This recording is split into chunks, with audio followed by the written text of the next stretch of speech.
Hi అండి. చాలామంది పలావ్ కానీ ఇంకేదైనా రైస్ ఐటెం స్పెషల్గా చేద్దాం అనుకునేటప్పుడు పుదీనా కొత్తిమీర యూస్ చేస్తారు చాలా వరకు. అలా కాకుండా నా స్టైల్లో ఒకసారి చేసి చూడండి, చాలా అంటే చాలా బాగుంటుంది. ఇది తింటుంటే చాలు అనిపించదు, ఇంకొంచెం కావాలనిపిస్తుంది. వేడి వేడిగా పొగలు కక్కుతున్నప్పుడు తింటుంటే దెబ్బకు జలుబు ఉంటే ఇట్టే తగ్గిపోతుంది. చూస్తుంటే ఆకలే కాదు, మనసు కూడా కరిగిపోతుంది. నేను ఎందుకు ఇలా అంటున్నానంటే ముందు ముందు రెసిపీ చూస్తే మీకే అర్థమవుతుంది. ఫస్ట్ అయితే నేను ఒక టీ గ్లాస్తో 6 గ్లాసెస్ నార్మల్ రైస్ తీసుకున్నాను, బాస్మతి రైస్ కాదు.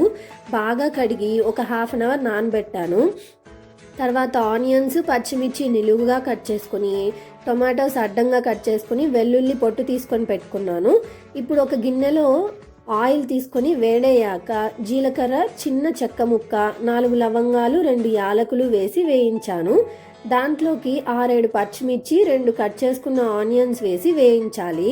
చలికాలంలో ఊరికే జలుబులు, దగ్గులు, జ్వరాలు వస్తుంటాయి. వాతావరణం చల్లబడగానే అందరూ, మరీ ముఖ్యంగా పిల్లలు, వృద్ధులు అనారోగ్య సమస్యలతో ఇబ్బంది పడుతుంటారు. శ్వాసకోశ వ్యాధులు మొదలగు గుండె జబ్బుల వరకు దాడి చేసే ఈ కాలంలో ముందు నుంచే కొన్ని జాగ్రత్తలు తీసుకోవాలి. వాటితో పాటు ఆహారంలోనూ చిన్న చిన్న మార్పులు చేసుకున్నామంటే ఖచ్చితంగా ఈ రోగాల బారి నుండి తప్పించుకోవచ్చు. రక్షణ కవచాన్ని ఏర్పాటు చేసే ఈ పదార్థాల జాబితాల్లో ముందుగా చెప్పుకోదగ్గది వెల్లుల్లి. ఘాటైన వాసనలు వెదజల్లే వెల్లుల్లినే ఓల్డెస్ట్ న్యాచురల్ మెడిసిన్గా చెబుతాము. ఆనియన్స్ వేగేలోపు మనం మిక్సీ జార్లో 15 వెల్లుల్లి, ఇప్పుడు నేను వెల్లుల్లి గొప్పతనం గురించి చెప్పాను కదా, దీనికోసమే 4 లవంగాలు, 2 యాలకులు, ఒక 7 నుంచి 10 మిరియాలు తీసుకొని మిక్సీ పట్టాలి. మనం ఆనియన్స్ వేగడానికి సాల్ట్ వేస్తే ఆనియన్స్ త్వరగా మగ్గుతాయి. ఇప్పుడు ఈ వేగాక ఆనియన్స్ మిక్సీ పట్టిన ముద్దను తీసి దీంట్లో వేసి బాగా కలపాలి. కలిపిన తర్వాత 3 మీడియం సైజ్ టొమాటాలను యాడ్ చేయాలి. ఇప్పుడు వీటిని మగ్గనివ్వాలి. ఇవి మగ్గేంతలోపు మనం ఒక చిన్న కథ చెప్పుకుందాము. అడవిలో ఒక చిన్న పక్షి ఉండేది. ఒకరోజు బాగా గాలి వేయటం వల్ల పక్షి గూడు చెట్టు నుంచి కింద పడిపోయింది. అప్పుడు పక్షి చాలా బాధగా ఒంటరిగా కూర్చుని ఏడ్చింది. అప్పుడే అక్కడికి ఒక ఏనుగు వచ్చి పక్షి అలా ఏడవటం చూసి విషయం ఏంటో తెలుసుకొని గూడును తిరిగి చెట్టుపై పెట్టింది. పక్షి ఎంతో హ్యాపీగా ఫీల్ అయ్యి ఏనుగుకి కృతజ్ఞతలు చెప్పింది. దీని నుంచి మనకు తెలిసొచ్చేది ఏంటంటే మంచితనమే నిజమైన బలం.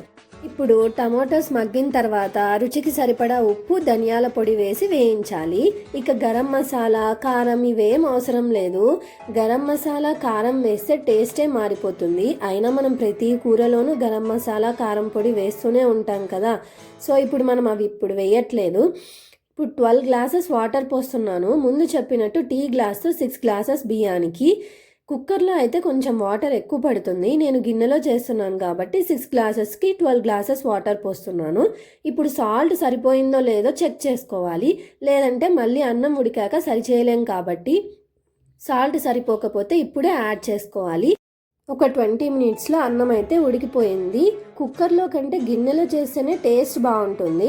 కుక్కర్లో చేసామంటే అడుగంటడం అలా జరుగుతుంది, అదే గిన్నెలో అయితే అలా ఏం జరగదు. అన్నం చూసారా పొడి పొడిగా ఎంత బాగుందో. ఇప్పుడు ప్లేట్లోకి సర్వ్ చేసుకోవడమే. రైతాతో అయితే ఇంకా చాలా బాగుంటుంది, చూస్తుంటేనే నోరు ఊరిపోతుంది. Okay, see you.